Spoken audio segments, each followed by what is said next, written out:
जमारामगढ़ में संविधान बचाओ रैली में भाजपा पर गरजे डोटासरा। कहा, भाजपा संविधान को खत्म करना चाहती है। पर्ची की सरकार बिना पर्ची मिले कुछ काम नहीं करती। ये जनता के अधिकारों के साथ अन्याय है। जमारामगढ़ में कांग्रेस की ओर से रविवार को संविधान बचाओ रैली का आयोजन किया गया। कांग्रेस जिला अध्यक्ष गोपाल मीणा के नेतृत्व में संविधान बचाओ रैली का आयोजन जमारामगढ़ में बादेड़ा मोड़ पर पूर्व विधायक गोपाल मीणा के निवास स्थान पर आयोजित किया गया। रैली में मुख्य अतिथि कांग्रेस प्रदेश अध्यक्ष गोविंद सिंह डोटासरा व राजस्थान सह प्रभारी चिरंजीवी राव रहे। रैली मीटिंग रविवार को सुबह 11 बजे आयोजित हुए।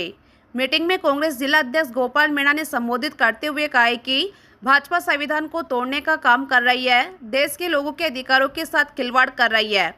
सरकार को बने 1 साल से भी अधिक हो गया, लेकिन कहीं भी सरकार के कार्य दिखाई नहीं दे रहे हैं। भाजपा सरकार ने किसानों के साथ खिलवाड़ किया था, लेकिन किसानों की ताकत के आगे सरकार को झुकना पड़ा। किसान विरोधी कानून को भाजपा को वापस लेना पड़ा। काले कानूनों को सरकार को नीचा देखते हुए वापस लेना पड़ा। गोपाल मीणा ने सरकार में लगे अधिकारियों पर निशाना साधते हुए कहा कि जमारामगढ़ में कितनी अवैध कॉलोनियां काटी जा रही है। अधिकारियों के पास 177 की कार्रवाई के कितने प्रकरण आए हुए हैं, लेकिन शायद किसी प्रकरण में कार्रवाई हुई होगी। सब सत्ता के दबाव के नीचे दबे हुए हैं। कांग्रेस पार्टी गरीब युवा किसानों की पार्टी है, हमेशा इन सभी के बीच में रहकर संघर्ष करती है। भाजपा सरकार ने कांग्रेस सरकार के द्वारा चलाई गई सभी योजनाओं के नाम बदल दिए या फिर उनको बंद कर दिया गया। इस तरह का कृत्य जनता के साथ अन्याय है। ये भी संविधान को खत्म करने की परिभाषा में आता है।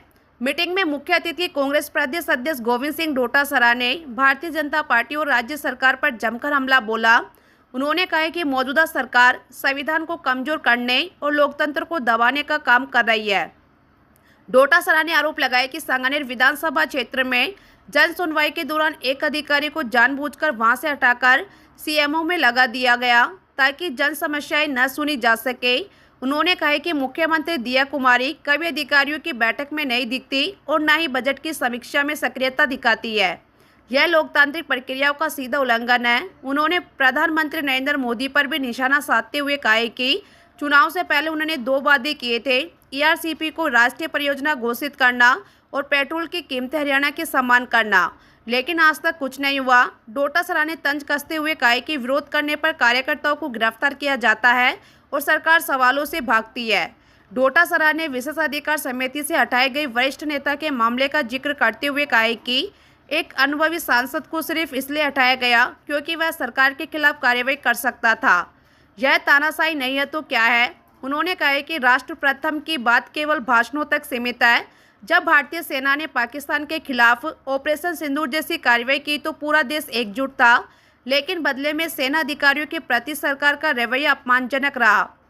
प्रधानमंत्री और गृह मंत्री की चुप्पी पर डोटासरा ने सवाल उठाया। उन्होंने कहा कि जब सवाल उठाने वालों को ही अलग किया जाने लगे तो यह संविधान को तोड़ने का षड्यंत्र है। डोटासरा ने चेताया कि यदि स्पीकर निष्पक्ष नहीं रहेंगे तो सम्मान भी नहीं मिलेगा। उन्होंने कहा कि देश को ऐसे नेताओं की जरूरत है जो संविधान की रक्षा करे, न कि उसे तोड़ने वालों का साथ दे। डोटासरा ने कहा कि राजस्थान में सरकार की पर्ची से बनी है तो कैसे राजस्थान के मुख्यमंत्री अपनी मर्जी से काम कर सकते हैं। जब ऊपर से पर्ची आती है उसी के हिसाब से राजस्थान के मुख्यमंत्री काम करते हैं। भाजपा सरकार के मंत्री डॉक्टर किरोड़ीलाल मीणा कह रहे हैं कि राजस्थान में रोजाना 7 से 8 करोड़ की बजरी का अवैध कारोबार हो रहा है, लेकिन आज तक मुख्यमंत्री ने कहीं भी चर्चा नहीं की। उनके मंत्रियों की आवाज़ को दबाया जा रहा है जो संविधान के खिलाफ है और गलत है। सह प्रभारी चिरंजीवी राव ने अपने संबोधन में भाजपा पर निशाना साधते हुए कहा कि भाजपा सरकार देश के सरकारी तंत्र का गलत दुरुपयोग कर रही है। सरकार के खिलाफ अगर कोई नेता बोलता है तो उसके घर ईडी को भेज दिया जाता है, इंटेक्स व सीबीआई को भेज दिया जाता है। उनको डराया जाता है कि ये संविधान के विपरीत नहीं है तो क्या है। अगर ऐसे ही चलता रहा तो एक दिन भाजपा संविधान को खत्म कर देगी और देश में तानाशाही हो जाएगी। केंद्र में भाजपा की सरकार को बने 11 साल हो गए। प्रधानमंत्री ने इन सालों में जो वादे किए थे उनमें से एक भी वादा उन्होंने अभी तक पूरा नहीं किया है। ये संविधान के विपरीत है। वीके केवल वादा करते हैं और जनता को जुमले में फंसाकर रखते हैं। मीटिंग में सभी कांग्रेस कार्यकर्ताओं को एकजुट रहकर आगे बढ़ने के लिए आह्वान करवाया गया। इस दौरान विधायक मनीष यादव, विधायक लक्ष्मण मीणा, विधायक सीका मेल, अनिल चोपड़ा, विधायक प्रशांत शर्मा, पूर्व मंत्री बाबूलाल नागर, आरसी चौधरी, पूर्व विधायक इंद्राज गुर्जर, जमरामगढ़ प्रधान एडवोकेट रामफुल गुजर, आंधी प्रधान मानसी मीणा, महासचिव अनोखी मीणा, पूर्व जिला पार्षद सीता देवी, रोहितास मीणा, कन्हैयालाल बोपला, राजेंद्र टेलर, गणपत बारोलिया, शिवबक्स बारोलिया सहित जयपुर देहात के विधायक प्रत्याशी, सांसद प्रत्याशी, पंचायत समिति सदस्य, जिला पार्षद, सरपंच सहित क्षेत्र के हजारों कार्यकर्ता मौजूद रहे। प्रधान रामफुल गुजर ने 51 किलो की माला से डोटासरा का स्वागत किया। तमाम साहिबान, जिसे आए हुए तमाम लोग साहिबान, मंडल अध्यक्ष साहिबान, प्रधान प्रतिनिधि, जिला कांग्रेस कमेटी के पूर्व पदाधिकारीगण, ब्लॉकों के पदाधिकारीगण, अग्रणी संगठनों के पदाधिकारीगण, अभिषेक चौधरी जी भी हमारे जोटवाड़ा से प्रत्याशी रहे हैं, अभिषेक चौधरी जी, सबका नाम अगर मैं नहीं ले पाऊँ आप मुझे मना, हुसैन सुल्तानिया जी, तमाम सब लोग के कालिया साहब हमारे बहुत ही वरिष्ठ हैं, सबसे आगे रहते हैं। एक मुझे बहन ना क्या हम बताया आरसी यादव जी है, अनोखी मीणा, ये हर कार्यक्रम में रहती है। मुझे आरसी चौधरी जी ने कहा ऐसे कार्यकर्ताओं को सम्मानित करना चाहिए जो हर कार्यक्रम में अगवा रहते हैं, तो मैं उस बहन का भी नाम लेना चाहूंगा आप सब लोग।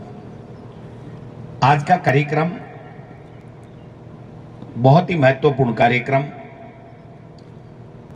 हमारे अखिल भारतीय कांग्रेस कमेटी को संविधान बचाओ का नारा पूरे देश में क्यों देना पड़ा, इसके जो प्रमुख कारण हैं वो आप सब लोगों के बीच में थोड़ी देर चर्चा करूंगा। क्योंकि देखिए हर कार्यकर्ता मजबूत के साथ में यहां आया है और वही लोग आए हैं जो बहुत प्रमुख लोग हैं, बहुत जिम्मेदार कांग्रेस के कार्यकर्ता, पदाधिकारी, नेता हैं। आम व्यक्ति नहीं आए हैं, इसलिए एक व्यक्ति जाकर के हजारों लोगों में, अपने गांव में, अपने इलाके में, अपने मंडल में, अपने बूथ में जाकर के ये संदेश देगा। आप सब देख सकते हैं कि तीसरी बार मोदी जी देश के प्रधानमंत्री बने, और अगर कोई सबसे महत्वपूर्ण कारण उनके बनने में है, देश प्रधानमंत्री मोदी जी बने, उसमें अगर कोई कारण सबसे महत्वपूर्ण है तो वो ये है कि भारत का लोकतंत्र मजबूत है, लोकतंत्र जिंदा है, और उस लोकतंत्र को बनाए रखने में, मजबूत करने में कांग्रेस पार्टी का बहुत बड़ा योगदान रहा, वरना मोदी जी प्रधानमंत्री नहीं बनते। लेकिन ये संविधान बचाने की बात क्यों हो रही है, ये बात मैं आपसे करना चाहता हूं। देखिए, जब ये गुजरात के मुख्यमंत्री थे और देश में यूपी की सरकार थी,